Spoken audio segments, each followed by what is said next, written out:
Well, good morning. How you doing, friends? Bill and Lisa here.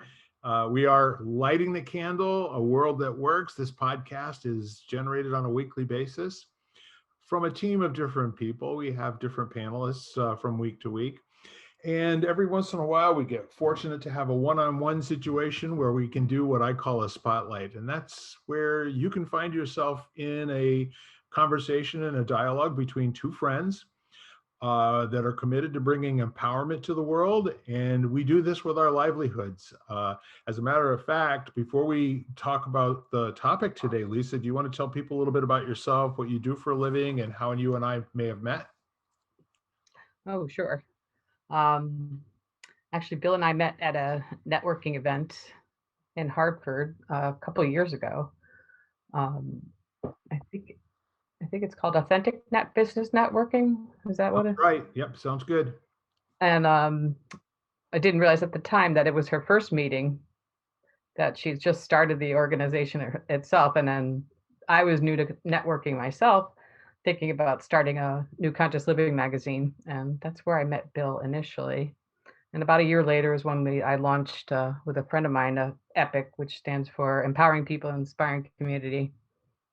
And so it'll be almost 2 years shortly. So, and we have local artists on the covers and local writers in between all the pages. And we're just trying to get together all the ways and means for people to make their lives better and the planet a better place as well. Yeah. I think if I were going to sum it up, I would say that it's a mindset and mindfulness type of a magazine that allows you to really do some introspection and take inventory, what's important to you, and all of well, let me put it to you this way. The articles that I've read, and I've been getting the magazine on a monthly basis now for a while. I am a paying subscription owner, which Woo! which I really like. And I would say that everything cover to cover is interesting to me every single month. Uh, that said, it's kind of an interesting place for us to maybe jump off here. Let's talk a little bit about mindfulness and mindset. When you think about um, what is interesting to most people, a lot of people set goals, right? Right. And a lot of people work hard at achieving goals. And I have a thought, and I'm kind of wondering how many people, before they do that, actually sit down, maybe in the quiet of the bedroom or on a beach or out on their back porch with just nature and everything, and start to think about, like, what are all the areas that I might be messing my life up? Uh, can I make an inventory of those areas that I think need to have a little bit of attention? And then the next question might be something along the lines of, if I had a choice of doing anything in the world, what else would I be doing right now? And if the answer to that question doesn't come to you quickly, maybe you're doing absolutely the right thing that you should be doing. Maybe this is what is there for you to do next. So all of that said, you think about what goal setting has to do with. And Lisa, do you set goals? I am one of those that I think I got lost in the goal setting. I mean, I think I can do minute by minute or day by day goals, but um, I discovered myself a long time ago that when I was in college and decided I wanted to be a copywriter, and I accomplished that goal in my early 20s, and then I never really set another goal. I was, I ended up being stuck in corporate America, and I didn't know it was almost like a lost art in my mind. I forgot to set up like a grander goal for my life. Yeah, and it's kind of interesting what you talk about, because it's true in my experience for most people. Once they set goals, it's pretty much a done deal. And in many cases, people will give themselves lots of time to accomplish a goal, but just by actually focusing on it and spending some time being mindful about it, the next thing you know, it's in the checkoff column, and nothing more to do there. So this is interesting. When I work with coaching clients and businesses and that sort of thing, we start with a where we are assessment, that sort of what's going on here and how have we met the enemy and they are us, kind of a deal. uh, that means that we've got things that we can either stop doing, do more of, or create something new, correct? So when we're looking in terms of communities, when we're looking in terms of uh, what moves large groups of people to do something, more often than not, it's somebody else's great idea for what they should be doing, in my opinion. And that's because at nowhere during their elementary, secondary, and college experience do we sit kids down and we say, look, you're going to have a shot at this, and it's going to make all the difference in the world if you have a direction in your life. What if you choosing a point out there on the horizon among all the millions and billions and trillions of stars that are out there on the horizon? What if you pick one of them and you say, for the rest of my life, that's going to be my North Star. That's going to be the thing that I use to, get myself back on course. The contemplation of what that North Star is for you at any point in time isn't going to change a whole heck of a lot in my experience. So, for example, when I think about what was important to me being raised in a family of 8 people with 6, kids, 5 siblings, that sort of thing, being a house in the neighborhood where folks congregated an awful lot, um, what comes to mind is I actually, at some point, I think I was in the 3rd grade, I went to my mom and I said, I think we ought to have a family meeting.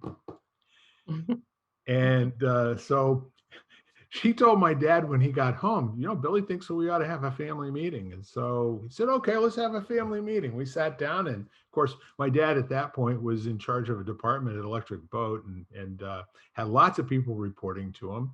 And so he was one of those guys that just challenged everything that came down the pike. What are you doing on this? Is that true? That sort of thing. So he asked me, a 3rd grader, what do you think we ought to have a meeting about? And I said, family. I think we should talk about family. I think we should talk about how important we are together. And I have no idea why I did that. It had to have been a response to something that I read or something I heard, or there was, I'm sure, an external reason for me to come up with that. And so my dad said, okay, go ahead. Tell me all about it. And of course, being a 3rd grader, I didn't have a lot to say. I only had that question, like, how important is family to me? Well, the thing is that over the rest of my period of time until I moved out of that home and my nuclear family went away because I was 18, 19, 20 years old going to college or whatever, that was always the thing. Our family always stuck together. So throughout the rest of my years, without really realizing it, that was my point on the horizon, that whatever I did, however I went through life, I had to include other people in a familial, or a family sort of a way. I don't know. Does any of that ring for you, Lisa? Maybe something different, or Well, I think, in fact, I was on a class last night, a book study class, and I think I am rediscovering my North Star, which is something to the along the lines of humanity and equality and compassion for all kind of thing. I think, and I actually said this last night. I think I had that when I was younger, and then I've clouded it all over, and people have helped layer it upon me and all that other stuff. Like it happens to every person as they grow. It's like the 0 to 7 are your download years, and the rest you just base all the rest of your life on those downloads. Um, and now I'm uncovering all those things, and that it's recent events or current events, I should say, the past year or so that have made it even more um, obvious to me. And I just become more aware of things that are just not right with people or with things in my heart. yes, So I don't know, where that avenue is going to take. So it's And like you were saying, but like GPS, you should have a destination when you plug it in GPS, otherwise you're not going anywhere.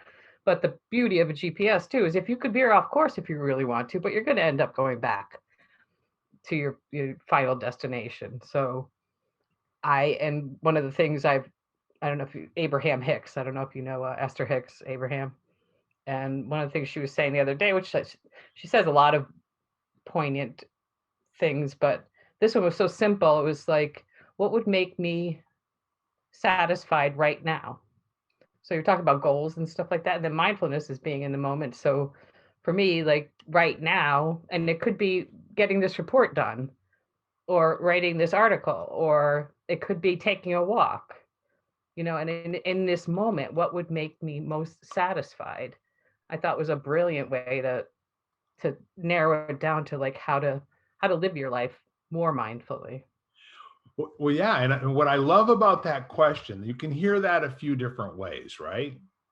And I know that the thrownness of many people will be, I don't like what I'm doing right now. So what would be that thing that would make me happiest or make me, I hear it completely different. It's called, let's just say, I'm not really enjoying what I'm doing right now. How do I put the onus back on me to generate enjoying and having happiness and being complete in this moment?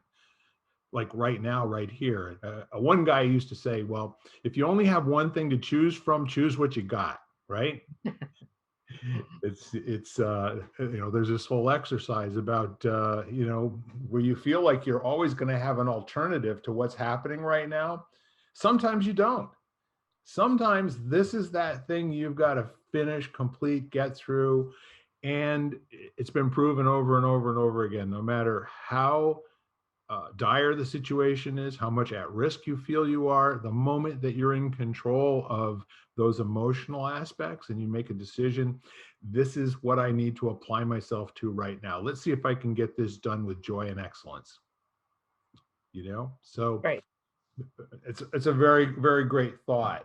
And that whole idea of picking a point down the road is very cool, because we know that setting a goal this year and next year, once that goal has been achieved, the actually the getting the piece of cheese isn't all the cool part. No, it's the journey. Yeah, so if you live a life that's probably never going to be completely finished, you're never going to get all the way to your goal, what does that make possible and available? No, because I always say if you're finished, you're dead. So I'd rather not be finished. Had that conversation. What was it that Luann said this morning? She said something like, retirement, is that what they do right at, right before they heat you up, And I said, Oh, or throw dirt in your face, one of right. those two things, right? So there's a healthy respect for how precious every moment is, and it's kind of a human characteristic. I don't believe animals have this ability to substitute something, in place of what's actually happening right now. I Now, don't. Yeah. one of these days when we learn how to talk to them fluently, we may find out differently. However, human beings are notorious for always wanting something different than what's here right now, and in many cases to their own detriment, where they miss out on such a great opportunity to have a really, really extraordinary life. Yeah, it's kind of misuse of imagination is one of our gifts. Our best gift when to many in my mind, it's one of our Einstein's mind too. So Yes, that's the interesting part of it. All of the really brilliant people are not all that interested in patents or owning an idea, or shutting down research in a particular area because somebody else has claimed it. You know, that's one of the reasons why, was it Sir Edmund Hillary climbed Mount Everest the first time, and it's like, well, do you think people stood around afterwards and said, well, he did that, we need to go find something else, maybe we'll go to Mars? No, there's been thousands of people. right. As a matter of fact, I think you have to stand in line these days in order to get a ticket to, be taken up there by Sherpas and all that other cool stuff, I right? bet. I bet. So the really neat part of it is that if you can go on a trip that's a lifelong trip, and you're going to have a whole bunch of day trips in the meantime. What kind of a lifelong trip do you want to choose that's going to bring meaning to every moment that you're in? You know, isn't that what we're also very hungry for, having meaning in our life, I think. True. And um, I think one of the lessons I've learned a lot lately too is compassion for where every other person is in their life. Because I was at a social gathering, and I felt like this other person literally, like physically, faced away from my direction and made a negative comment about what I said as she was doing it. And I was like so blown away by it, but I was so thick skinned about it. I needed thick skin is what I really needed. And um, but I thought about it, and I discussed it with other people. So, well, she's just not where you are, so she's in her evolution. So she's not thinking in terms of listening to the other people speak and then joining in the conversation or taking it in and seeing what resonates with her. She was more, like, no, I don't get that. So I'm going to turn over here and talk to this person. So say some more about that, because that's an interesting dynamic. And there are people that are so self-confident that they would say, no, no, no, no, come on back over here, tell me what you heard. And I really want to understand how that didn't land over there with you the way I sent it. Okay. Right. Simply because maybe you're not the only one. Maybe I can learn from this situation, you know? But what's really cool in our lives is that those times that we say something that we consider to be a gift, to the rest of the room, and it doesn't get received that way, it almost, goes to wherever, ideas that don't get received go. I don't know where that is, but it's a conversation ender where, the curious mind, in constituting yourself, is always looking for what's up with that, the thrownness to that didn't go the way that I expected. So how is it going? What really happened here? Talk to me. Tell me what you heard. I'm more interested in that than what I said. And I think the lack of social interaction in the past year has definitely had an influence over We my do have a slowing. little rust, don't we? Yeah, yeah, and it shows. Well, as we've said in other podcasts, and folks at home, if you haven't heard this before, we mean this with all the love that is attendant, to the commitment that we have to make your life an empowered one. We've pretty much decided that human beings, that part of our design is we kind of suck at being people, Right. And that being said, that the mindfulness route, and having the mindset that basically says, I want to know more about the world, which translates, to the mindful person. I will never know anything about the world, but I will know more about me. I will know more about how I automatically behave. I'll know how, the inauthentic me that I'm unaware of, can become unconcealed for a minute or two. And then we can have these really great things that maybe we can create a new relationship or something that's a lot more fun than when we walked into the room and kind of, felt uncomfortable and uneasy, about the awkwardness of saying hello. And I think that's been the brilliancy of the Zoom phenomenon too, because I it's allowed me, and I think most people, to listen more, especially when there's a big Zoom room and you have to almost, but it's made me listen more deeply and take in what the person's saying a lot more deeper and see that point that it's not always what I'm thinking, just to question everything that you think, listen to what they're saying and what, almost like go, huh, never thought of it that way, but I'm glad you brought that up kind of thing. Yeah, like, it's different if you go out trying to just slide through your life one conversation at a time, or if you're actually playing a game called, this is research. you know?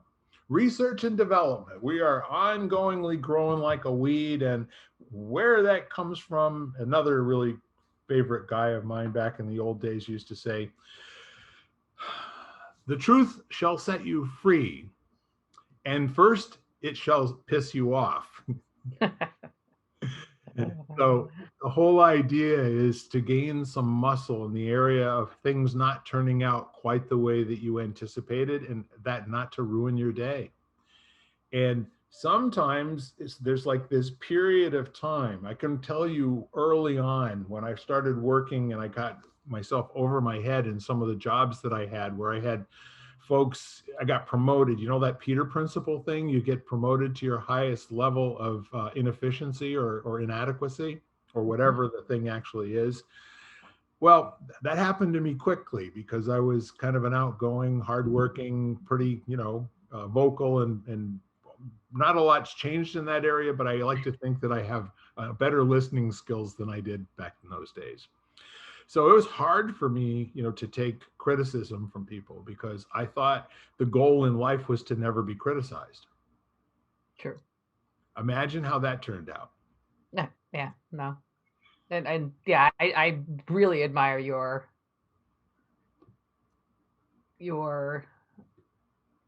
gift of being confident Well, now. it's been an overnight success over 40 years. Okay.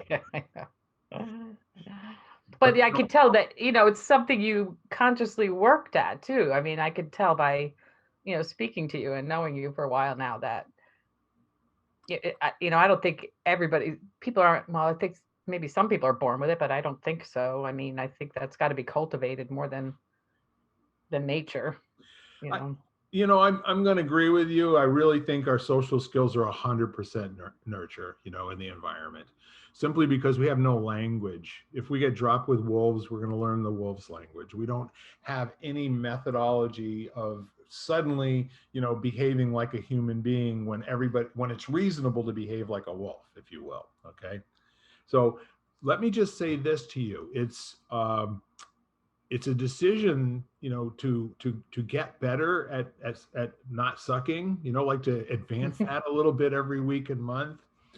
It took a long time for that to actually make any kind of sense to me. I mean, first it seemed like something I need to do to make people like me, Right. and then later on, if people like me, I get promoted again, right? I liked getting promoted. That was pretty cool. Especially since I had not graduated from college. I started out working with my hands on machinery and that sort of thing. Um, and so when I really did get into a type of a position where people were counting on me, that was a big deal. And I felt like being criticized or doing something that seemed like it was wrong enough that somebody would have to correct me was me letting them down in that responsibility they gave me. Does that make sense? Yes. I wonder if anybody else feels that way or has ever felt that way.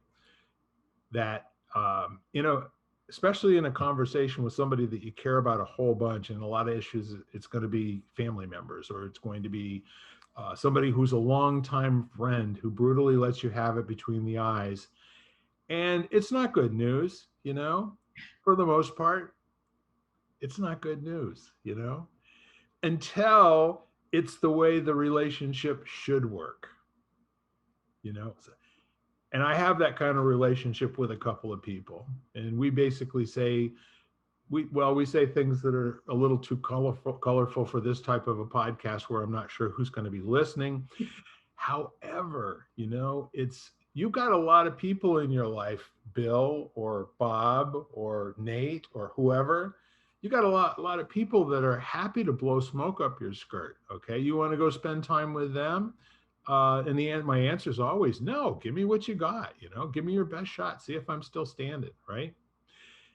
So, I mean, that's my personal look at it, and I kind of wonder if we took children from an early age, and I see two kinds of behavior. One is not to correct them at all.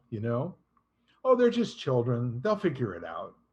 Or the other one where they're being mercilessly chased around, by Sister Mary of the Inquisition, everything they do is wrong. And I wonder if it has more to do with just asking them to think about what they're doing, what you just did. How's that make you feel?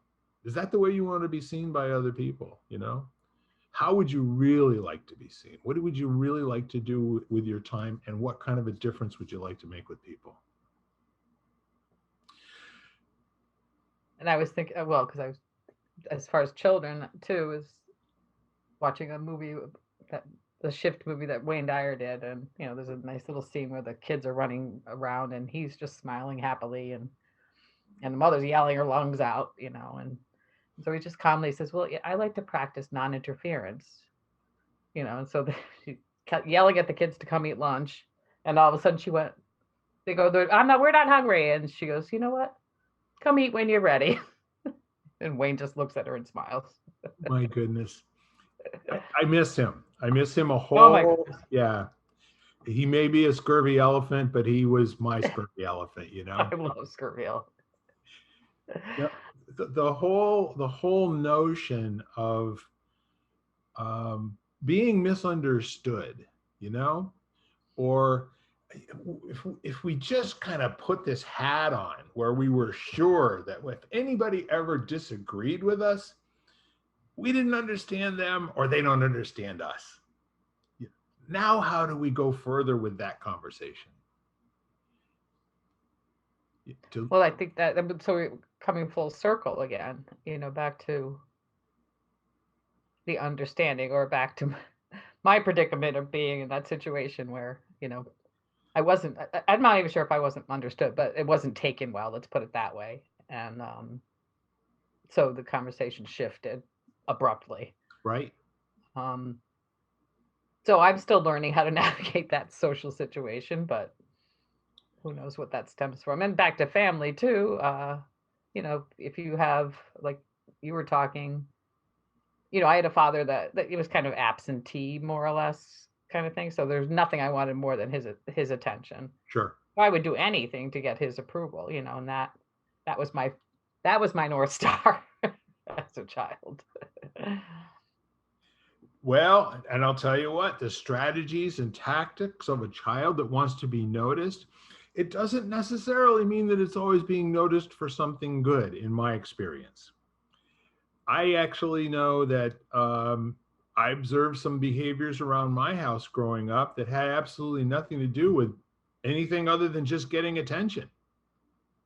Oh, and there's all levels. Yeah. I mean, and I have two younger sisters, and we acted out the roles perfectly. I was the eldest child, so I just kept getting good grades and trying to get attention that way. Right. The middle child was all over the place, getting in trouble and stuff like that, and the youngest one kind of disappeared and tried to join other families. Exactly. So imagine, if you will, this kind of, a heavenly place where people are taught at a very young age to figure out what their horizon point is, and to understand. I mean, we talk about what your why is, and your why almost always has to do with relationships or family, or something that might seem either very sacred to you or might even be missing. Okay.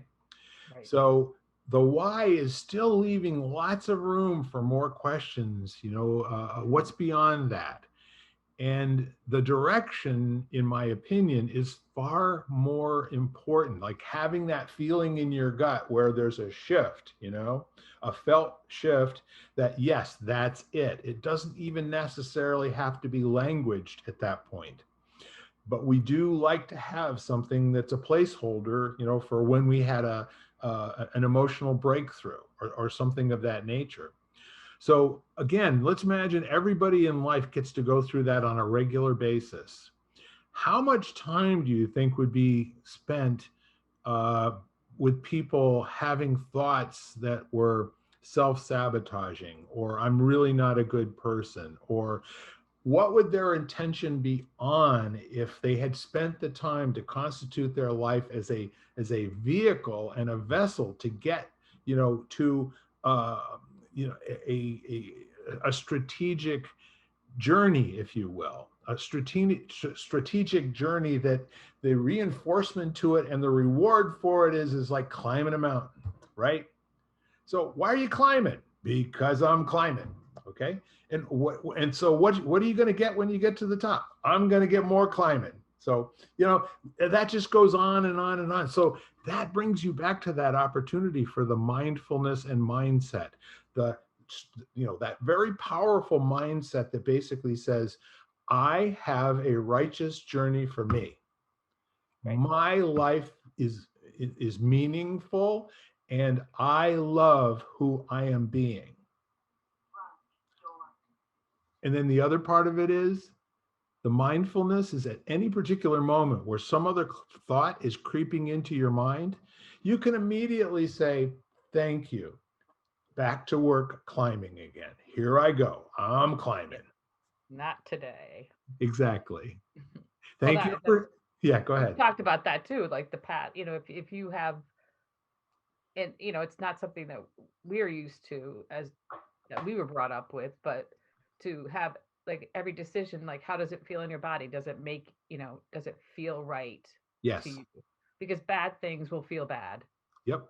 and you'll know it. So if you have that kind of compass, that pointing north point, and as we've talked about before, then you're not thrown off course as easily as you would have otherwise.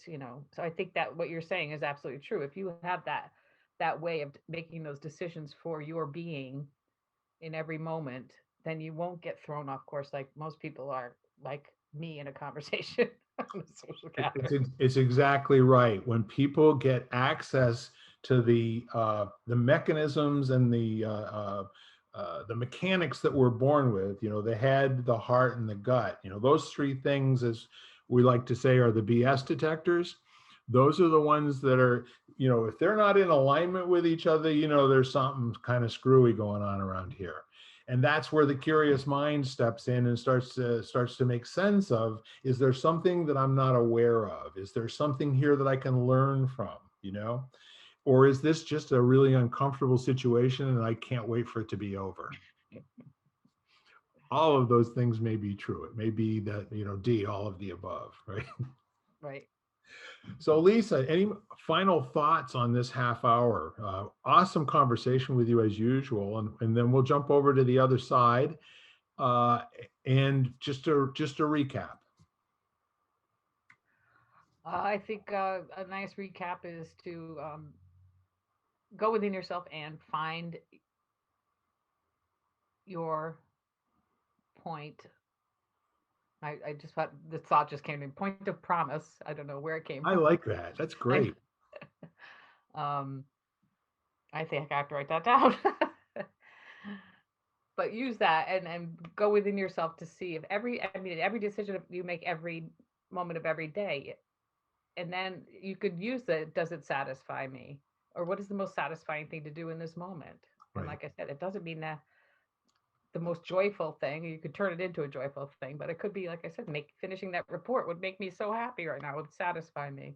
Yes. So, and to use that in every moment and to listen to people and to not get knocked off so easily by always coming back to your center or your point of promise. Excellent. Make sure so I'm going to talk to our producer for a second. We're doing a point of promise half hour at some point in the future, Eric. All right. Lisa, I love it. Shall we wrap this one up and get on to the other side? Certainement. Okay. Bye-bye, y'all. Come on back. You've been listening to Lighting the Candle, a world that works, part of the Exvadio Podcast Network.